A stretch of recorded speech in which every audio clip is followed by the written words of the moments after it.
Welcome to the Deep Dive, where we take these big, sometimes really transformative ideas and try to distill them down to the essential, actionable truths. Hmm. And today, we're not just analyzing a philosophy. We are diving into a movement, really, that's been going for decades. A movement that argues the financial advice most people get is, well, just fundamentally wrong. Completely wrong. So let's just jump right in with this profound, almost painful contradiction. The main reason people struggle financially, living paycheck to paycheck, feeling trapped. It's structural. It really is. It is. They spend years, sometimes decades, in the education system. Right. They get degrees, they advance their careers. And they learn absolutely nothing about the actual mechanics of money. Zero. And the result of that is, well, it's predictable. It's almost tragic, really. It is. They're conditioned, they're trained to work for money. Instead of understanding the science, I guess you could call it, of how to make money work for them, it's a total inversion.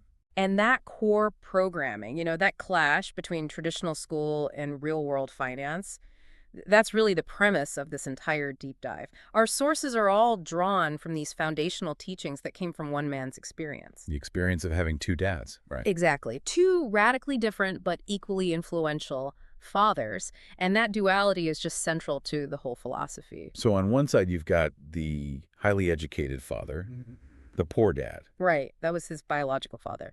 Incredibly smart, had a PhD, really successful career in government, but, and this is the key, he died leaving behind a long list of bills to be paid. And then on the other side, there's the rich dad.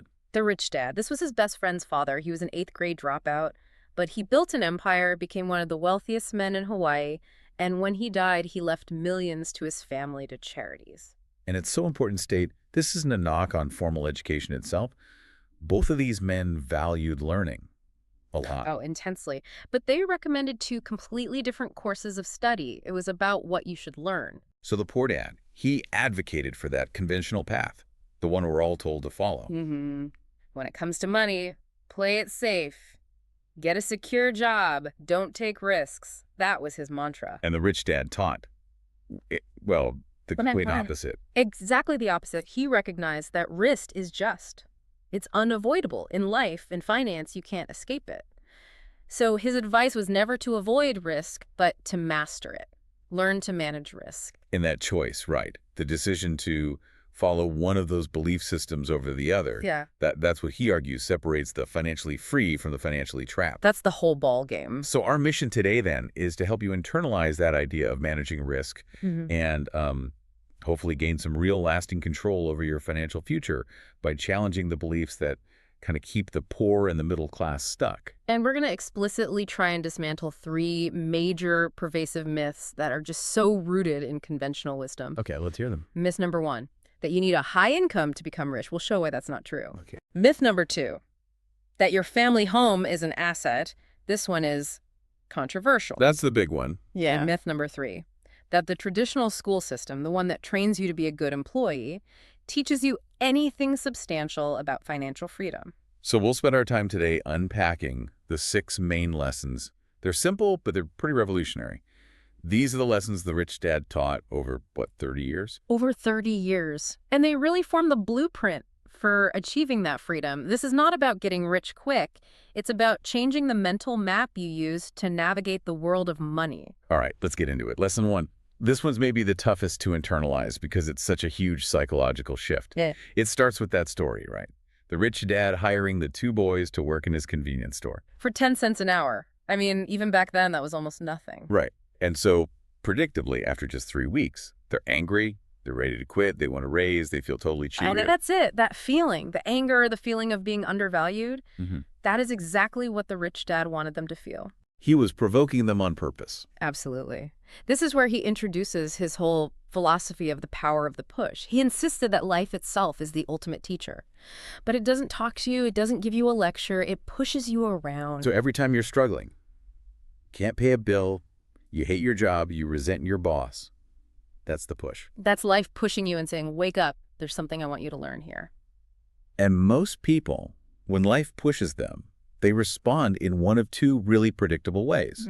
They either just let life push them into submission, they give up, they accept their situation, or they get angry and they fight back Hmm. but they fight the wrong enemy. Right. They fight the symptom, they blame the boss, they blame the low pay, they blame the government, the economy, everyone but themselves. And that's the crucial distinction, isn't it? It's everything. If you assume the problem is external, the market, your boss, whatever, then your solution requires you to change the whole world, which is, pretty much impossible. Yeah, good luck with that. But the moment you internalize the lesson and realize, wait, I am the problem, then you suddenly gain all the power. You can change yourself, you can learn something new, you can grow wiser. It's just infinitely easier and more productive to change your own financial intelligence than to try and change everyone else. This philosophical push, it leads directly into his analysis of the big financial trap, the one that gets almost everybody, The rat race. the rat race. Mm. And it's controlled by two primal, very human emotions that just work in this continuous reinforcing loop. Fear and greed. Let's break down that cycle, because it starts with fear, right? Always. The starting gun for the rat race is always fear. The fear of not having money, that deep anxiety about paying your bills, the worry about being fired, the dread of having to start all over again. And paradoxically, that fear is what motivates you. It gets you up every morning to go work hard for a paycheck. You think the money is the solution to the fear. Right. But then the paycheck arrives. Yeah. And that's when the second emotion kicks in. Greed. Or, maybe a softer word is desire. The desire for all the lovely things money can buy. So you use that money to upgrade your lifestyle.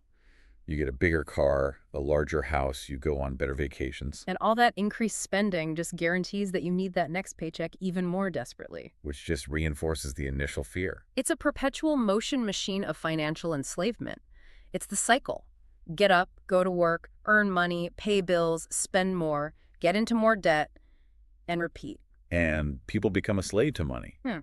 They're just governed by this constant fear of not having enough and the immediate gratification of desire. And the rich dad points out that this struggle isn't just for low earners. His own highly educated poor dad struggled with this, even on a high salary. Because his income went up. His expenses and his debt went up right alongside it, proportionally. He was still running the rat race. He just had a faster car on a fancier track. More money rarely solves the problem then. It often just makes it worse. It accelerates the cycle of debt and desire. So the solution to breaking the cycle, the rich dad concluded, isn't just to earn more, it's to undergo true learning. And that takes energy, passion, and what he called a burning desire. And he had a really interesting way of describing that passion, didn't he? He said it was a combination of two really powerful feelings. Anger and love. You have to get angry, furious at the trap you're in, at the idea of working a job you hate just to pay for things you bought. But at the same time, you have to foster this intense love, this burning desire for the idea of financial freedom, enough to actually motivate you to do the work and take the risks. Right. To truly escape the rat race, you have to understand that the rich don't work for money. They work to acquire assets that generate money for them. So the central takeaway of this whole first lesson is you have to learn how money works so well that you can finally step off that treadmill and make money start working for you. Okay, so that philosophy leads us directly into lesson 2, which introduces the central metric for actually measuring real wealth. And it's this. It's not how much money you make, it's how much money you keep. And maybe even more importantly, how hard that money works for you once you've kept it. Yeah, and we see this all the time, right? The world is full of examples of high earners, celebrity athletes, rock stars, lottery winners who burn through these colossal fortunes and end up right back where they started, or worse. Right. Money without financial intelligence it's just volatile. It's money soon gone. The sources even give this chilling historical warning. They talk about this famous meeting in 1923 at Chicago's Edgewater Beach Hotel. This is where all the richest businessmen in America got together. The richest of the rich. Men like Charles Schwab, the steel magnate, Arthur Insull, the utilities titan. These guys were the financial kings of the world at the time. But within 25 years. Several of them had died broke, penniless, or, tragically, by suicide. It just goes to show that even monumental wealth, if it's accumulated without that foundational financial literacy, it can just vanish. So, if that financial intelligence is the ultimate defense against losing wealth, what's the first, simplest, most essential piece of that intelligence? It is understanding the difference between an asset and a liability. And the rich dad was all about the KISS principle here. Keep it super simple. Okay. Rule number 1 is mandatory. You have to know the difference between an asset and a liability, and then you have to dedicate your life to buying assets. And the core quote from the philosophy is, Rich people acquire assets. The poor and middle class acquire liabilities that they think are assets. That's the whole game in one sentence. okay, that sounds deceptively simple. I mean, most people think they know the difference. The bank tells me my mortgage is a liability, but my house is an asset. So why is the rich dad's definition so different and often so confusing for people? The confusion comes from the definitions that traditional accountants and bankers use. They're based on balance sheet technicalities. The rich dad provided a definition that is based purely on real-world cash flow. On where the money actually goes. Exactly. It tells the true financial story. It's functional, it's usable. An asset is something that puts money in my pocket. Period. Monthly cash flow in. At a liability. A liability is something that takes money out of my pocket. Monthly cash flow out. That is the only distinction that matters when you're trying to figure out your own financial health. And the real story of whether you're succeeding or struggling, he says, is perfectly told by these cash flow diagrams, the arrows that show where the money is actually moving. Right. So let's just walk through the three common patterns. The first is the poor person's cash flow pattern. It's incredibly simple. Income comes in. From a job or salary, and it flows directly and entirely into expenses, rent, taxes, food, utilities. The expense line is right up against the income line. There's nothing left over. It just keeps them in that loop of working to survive. Okay, then you have the middle class person, and this is where the confusion really gets dangerous, because they can look wealthy on the outside. This pattern is the most dangerous. Their income, often a high salary, flows to their expenses, taxes, car payments, credit cards. But critically, they acquire a huge liabilities column. The mortgage, the student loans, the car loans. Exactly. Things they think are assets because that's what their banker told them. But in reality, these liabilities just drain cash out through the expense column every single month, forcing them to cling to that high-income job just to service all their debt. So their income and their expense lines are basically equal. It's high-risk living. Extremely high risk. It's all built on a foundation of weak financial education. And finally, you have the rich person's pattern, which is just fundamentally different. Totally different. The rich person structures their finances so that their income flows primarily from a large and growing column of assets. So rental income, stock dividends, business profits. Right, and that stream of income from their assets covers all their expenses and liabilities. And here's the crucial part. Any surplus income isn't spent on more luxuries. It's systematically reinvested back into the asset column. So it's an accelerating cycle. Yeah. The money makes more money, which buys more things that make more money. And that is how the rich get exponentially richer. They're protected because their income is totally separate from their own physical labor. Okay, now we have to tackle the most controversial part of this lesson, the one that gets people really fired up. It's challenging the dogma of home ownership.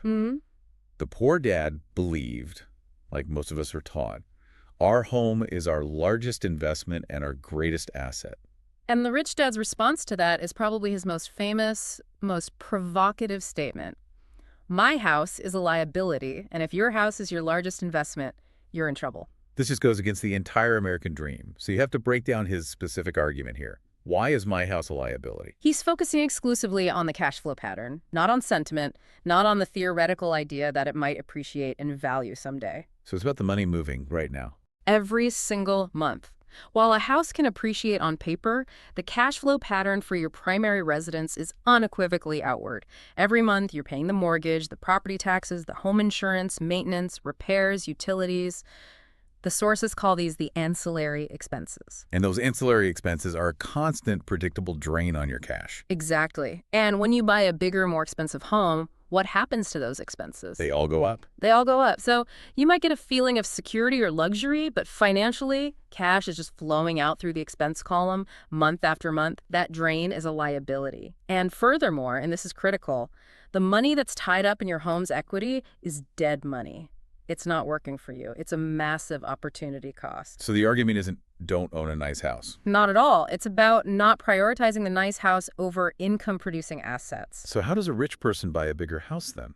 If a rich person wants a larger home, they first acquire an income-generating asset, let's say a rental property or a portfolio of dividend stocks. The passive cash flow that comes from those assets is then used to pay for the new, bigger house. So the asset pays for the liability. The house is funded by passive income, which maintains their positive cash flow. If your primary residence is your largest investment, it means you have to cling desperately to your job because your biggest expense is tied to your biggest liability, and you have no other pipeline of income if you lose that job. That clarity on assets and liabilities, it brings us right to lesson 3. Mind your own business. And the secret here is a shift in focus. You have to stop focusing all your energy on the income column, your wages, and start focusing 100% of your energy and resources on building and protecting your asset column. This means we have to decouple our profession from our business. So if someone asks me what my business is and I say I'm a computer programmer, I'm making a mistake. You're confusing the two. Your profession is the skill that pays the bills. It generates your earned income. Your business is your asset column. And the book uses that classic example of Ray Kroc at McDonald's to illustrate this perfectly. It's the best example. When Kroc would speak to MBA students, he'd ask them, "What business am I in?" And of course, they'd all shout back, Hamburgers. "Hamburgers." But Kroc would politely correct them. He'd say, "Ladies and gentlemen, I'm not in the hamburger business. My business is real estate." That's such a powerful reframing. He understood that the real value, the true asset, was the land under the stores. It was the constant stream of guaranteed rent from the franchisees. Absolutely. The hamburger was the product. Yeah. The franchise was the system. But the land was the asset. And that asset generates passive income. I mean, today, McDonald's owns more prime real estate around the globe than almost any other private entity. So the lesson for you, the listener, is keep your day job. That's your profession. It pays the bills. But you have to be actively and intentionally building your business, your asset column, on the side. So what exactly counts as a real asset in this philosophy? We should be specific. Real assets are things that put money in your pocket, often with little to no daily involvement from you. This includes things like businesses that can run themselves managed by other people. Right. Paper assets like stocks, bonds, mutual funds, income-generating real estate like rental properties. Notes, which are basically IOUs or mortgages that you hold, royalties from intellectual property patents, music, books, basically anything that produces consistent income, appreciates in value, and has a ready market. And the rich dad had a rule about this, right? Once a dollar goes into that asset column, It never comes out. It's protected. It's reinvested. That dollar is now your permanent employee, and its job is to work 247 to acquire more employees for you. but the moment that asset column starts generating serious income, you run smack into the financial system. And that brings us to lesson 4, which is maybe the most strategic, most challenging concept: the power of corporations and taxes. This is where we really have to bring in the ESBI quadrants because they explain where these huge advantages come from. Right, so the quadrant breaks down where your income comes from. You've got E for employee, S for self-employed or small business, Those are on the left side. and on the right side, you have B for big business owner, someone who owns a system, and I for investor. And the vast majority of people operate in the E and S quadrants. The rich operate almost exclusively in the B and I quadrants. And this lesson, lesson 4, explains exactly why. The history lesson here is so critical. The rich dad actually called the whole idea of tax the rich a fundamentally flawed concept that ends up hurting the middle class. He argued that, yes, the income tax was originally created to tax the wealthy, but the wealthy didn't fight the tax. They just used their financial knowledge to find legal ways around it. They restructured their finances through the corporate entity. And what was the result of that? The government still needed more revenue, so they expanded the tax base to the poor and the middle class, the very people who had voted to tax the rich in the first place. And because the middle class lacked the financial intelligence to use corporate structures, they became the primary source of revenue for the government. So the corporation is the single biggest legal tax loophole. Let's really slow down and explain the difference in how an employee, someone in the E quadrant, is taxed versus a big business owner in the B quadrant. It all comes down to the order of cash flow. An employee earns their income, their gross salary.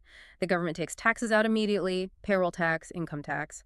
Then the employee gets to live, spend, and pay their bills on whatever is left over, their post-tax dollars.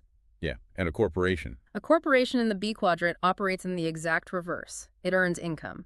Then it pays for all of its necessary and legal expenses first using pre-tax dollars, and only then is it taxed on whatever profit is remaining. So this means that a lot of big expenses that an employee has to pay for with money that's already been taxed. Things like car payments, insurance, maybe even travel.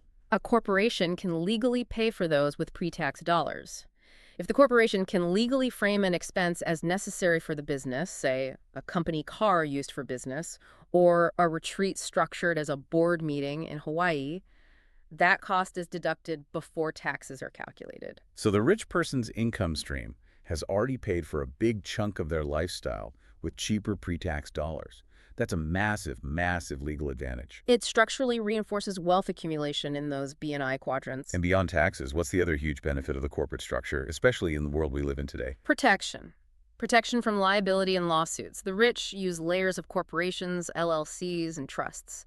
They legally structure their lives so that they control everything, the real estate, the businesses, but they personally own very little of it directly. Which shields their assets from creditors and lawsuits. Absolutely. If an individual in the E or S quadrant gets sued, their personal assets, their house, their savings are often at risk. The corporate shield prevents the loss of all that accumulated wealth in one catastrophic event. Now, to be able to navigate this legal and financial landscape, you need what the sources call a high financial IQ. And that's broken down into 4 essential areas of expertise. The 4 pillars. First is accounting, which is just another term for financial literacy. It's the ability to read and understand financial statements, balance sheets, cash flow diagrams. This is the left brain detail work. You have to know your numbers. Okay, that's number 1. Second is investing. This is more of the creative right brain science of making money generate more money, learning how to structure deals, leverage capital, and recognize growth potential. And the 3rd and 4th pillars are the ones that a purely academic approach often neglects. That's right. Third is understanding markets. This means grasping the science of supply and demand. And that includes both the technical aspects, which are often driven by mass emotion and fear, and the fundamental aspects, which are based on real economic data. And the 4th. Mastery of the law. This is knowing about corporate, state, and federal regulations and how to use them for protection and tax efficiency, just like we discussed with the corporate structure. You really need all 4 of those skills working together to achieve real financial freedom. So if those lessons were all about structure and defense, lesson 5 is pure aggressive offense. The rich invent money. And this requires a skill set that school almost never teaches. It's about courage, audacity, and vision, more than just being book smart. The rich dad's view on money was pretty revolutionary for its time. He said, money is not real. It's simply what we agree it is. What does that actually mean? He argued that in our age, the information age, money is just increasing exponentially through ideas, through agreements, through speed. We see millions of dollars change hands on a trader's screen with the click of a button. The barrier to wealth isn't a lack of capital, it's a lack of vision and the guts to act on that vision. The story of Alexander Graham Bell is perfect here. It is. He offered his patent for the telephone to Western Union for $100,000, and they scoffed at him. They thought the technology was a useless toy. They just completely lacked the vision to see the multi-billion-dollar industry that was about to emerge. So it's not a lack of technical information that holds people back. No, it's self-doubt. It's a lack of courage, of tenacity, of what some people call chutzpah. To illustrate exactly how knowledge and courage can create wealth out of thin air, the sources give a really specific numerical example of a real estate deal. This is a crucial case study for this lesson. It is. Let's walk through this deal slowly because the speed and the structure of it are what makes it so fascinating. Okay, so the investor finds an opportunity, a house worth about $75,000, but it's severely undervalued because the market is just terrible at the moment. Right. And this investor buys the foreclosure at auction for just $20,000. That's the first step, finding that market inefficiency. But the investor didn't have the cash. Right. Almost no capital. So they secured the deal by borrowing a tiny amount, a $2,000 personal loan from a friend. They promised to pay it back in 90 days with $200 in interest. That $2,000 was the down payment and holding cost. So they're using leverage, someone else's money, for the initial outlay. What happens next? So within that 90-day window, before the loan is even due, the buyer advertises the house for $60,000, which is still a bargain compared to its $75,000 value, but it's triple what they paid. And they advertise it with an offer of 0 down to attract a buyer who is creditworthy but just doesn't have a lot of cash. Okay, that sounds incredibly risky. How did the investor protect themselves? Through the structure of the agreement. They sell the house for the $60,000, and they require the new buyer to pay a $2,500 processing fee for the special no down payment arrangement. Yeah. That $2,500 immediately pays off the investor's original $2,000 loan plus the $200 in interest. It covers their entire initial outlay and even generates a small $300 profit right away. So the investor is now financially out of the deal. They got all their initial money back plus a little profit, but the new buyer still owes $60,000. Mm. So how did the investor invent wealth here? This is the key. The investor took back a $40,000 promissory note, an IOU, from the new buyer. That note becomes an income-generating asset in their asset column. The investor's total personal capital left in the deal is zero because the processing fee paid it all back. The total time they spent working to structure this deal was about 5 hours. Wait a minute. So if zero of their own money is left in the deal, but they've created an asset, that $40,000 note, that's generating income for them? The return on investment, the ROI, is mathematically infinite. Infinity. That is the essence of inventing money. It's using knowledge, agreements, and leverage, not just your own hard labor. It's a perfect example of using your mind to make money work for you. Exactly. The rich recognize that opportunity is everywhere, but most people are blind to it. They're either paralyzed by fear or they just lack the specific financial literacy to structure a deal like that. And that brings us to lesson 6, which focuses on the non-financial skills you need to find and execute those kinds of opportunities. The lesson is, work to learn, don't work for money. This one directly challenges the idea of specialization and job security. The Rich Dad famously summarized it with that acronym for JOB. Just overbroke. Just overbroke. He advised that when you're looking for a job, especially early in your career, you should seek work for what you will learn far more than what you will earn. The idea being that extreme specialization can actually be a trap. It can be. The value of a specialized skill can diminish really quickly when the market shifts or technology changes. Financial freedom requires a long-term strategy of acquiring a diverse, synergistic set of skills. And the classic example they use is the newspaper reporter. She had a master's degree in English literature, and she wanted advice on becoming a successful author. Right. And the Rich Dad immediately pointed out that her goal wasn't just to be a best writing author, it was to be the best-selling author. And he told her the one thing she really didn't want to hear. He told her she needed to learn sales and marketing. And she was deeply offended. She believed sales was beneath her, with her academic training and intellectual pedigree. But without knowing how to sell, how to negotiate, how to get publicity, her specialized writing skill would only ever earn her a small, fixed salary from a publisher. Her specialized talent was her greatest weakness because it made her feel superior to the very skills that actually generate wealth. The main management skills you need for success in the B&I quadrants are 1, management of cash flow, 2, management of systems or processes, and 3, management of people. And the most important specialized skills, the ones that people with academic backgrounds often look down on, are sales and marketing. The ability to communicate, to negotiate, and maybe most importantly, the ability to handle the fear of rejection. That's inherent in sales and in making deals. The more specialized you become without these broader skills, the more trapped and dependent you become, and the more you need the protection of a union or a single employer. Learning these broad skills is working to learn, and that's the path to freedom. So once you've absorbed these intellectual lessons, the really challenging part begins. And that's the inner game. The sources identify 5 major psychological roadblocks that consistently stop even financially literate people from actually implementing this stuff and building wealth. Let's start with the biggest one, the largest emotional hurdle: fear. Specifically, that deep-seated fear of losing money. This is real, it's universal. But the difference is in how the rich and the poor manage it. The Rich Dad advised embracing a mindset of bold action, even if it meant failing sometimes. He loved that Texas attitude. If you're going to go broke, go big. He saw that most people play it way too safe. They put a little bit of money in a balanced mutual fund, and yeah, maybe they only lose a little, but they never, ever win big. Their fear of loss is so great that they just miss out on all the massive opportunities. It's like learning to ride a bike, right? You have to fall down. If you're too scared to fall, you'll never learn to ride. Winners are not afraid of losing. Losers are. Losing shouldn't defeat you. It should inspire you to practice harder and figure out what went wrong. If you're playing not to lose, You've already lost the opportunity to truly win. and this is where that concept of focus versus balance comes in. We're always told to seek balance in our lives. And that's fine advice for an employee. But if you want to be rich, you have to be ruthlessly focused, not balanced. Balanced people tend to go nowhere. Look at the people who achieved massive wealth. Thomas Edison, Bill Gates, Ray Kroc.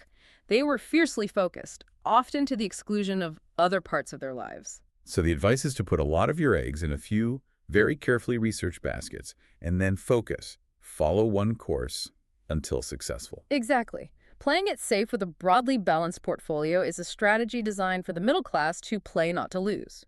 Okay, the second roadblock is cynicism. This is the internal voice and the external voices of your friends and family, the chicken littles running around screaming, the sky is falling, everything is too risky. Cynicism is just unchecked fear and doubt paralyzing you before you even start. The cynic's main tool is criticism, but the winner's tool is analysis. Analysis lets you calmly sift through all that noise and spot the opportunity that everyone else, in their panic, has missed. And the most common way this shows up is the I don't want to fix toilets syndrome when it comes to real estate. Oh, it's so limiting. Real estate is one of the most powerful vehicles for building wealth, but the cynic gets fixated on one minor, easily solvable problem, the plumbing, the tenants, and they use that little I don't want to shut down their brain completely. The solution isn't to fix the toilet yourself. Of course not. The solution is to hire a great property manager. But the cynic allows that minor inconvenience to completely override the massive potential for financial freedom. That internal noise is incredibly expensive. The third roadblock is a bit trickier. Laziness. But not the kind we usually think of. It's laziness by staying busy. It's an avoidance strategy. People avoid facing the really important issues of failing marriage, problems with their kids, or critically, their own financial planning by staying late at the office, by filling their schedule with endless, unimportant activities. They're busy, but they're being lazy about addressing the root cause of their anxiety. So if this type of laziness is really about avoidance, what's the cure? The cure is a healthy dose of greed, or maybe a better way to put it is a strong, directed desire. We're culturally conditioned to think greed is bad, but a healthy, intense desire for a better, more secure life provides the motivation you need to stop avoiding those tough decisions. And this is why the rich dad strictly forbade his kids from ever saying the phrase, I can't afford it. Exactly, because that phrase shuts down your brain. It implies acceptance and limitation. You have to replace it with the proactive question, how can I afford it? Which opens up possibilities. It forces your mind to seek creative solutions, to analyze opportunities, and it generates excitement and dreams. It pushes you right out of that cycle of avoidance. Okay, next up is the fourth roadblock. Bad habits. Our lives are ultimately just a reflection of our ingrained habits, way more than our education. And the single most crucial habit to cultivate is the rule of paying yourself first. This is about structural discipline. It means you allocate money to your asset column, your savings, your investments, before you pay your monthly expenses, before the mortgage, before the credit cards. But I'm imagining the average listener is thinking, okay, but if I pay myself first, and then I come up short on my bills, isn't that just reckless? Shouldn't I just dip into my investment fund to cover it? The tough love rule here is absolute. When you come up short, you have to let the pressure build. You do not dip into your savings or investments ever. You use that financial pressure, that discomfort, to inspire your financial genius to create a new income stream to cover the shortfall. So you're forced to innovate because you've protected your assets. Yes. The poor and middle class have the terrible habit of dipping into savings the moment a problem arises. The rich understand that savings and assets are only used to create more money, never to bail out current expenses. This discipline builds incredible internal fortitude, and it's probably the single biggest difference between the financially secure and the financially precarious. And finally, we have arrogance. This is often the downfall of highly specialized, formally educated people. They believe their academic success will translate directly into financial success, and it just doesn't.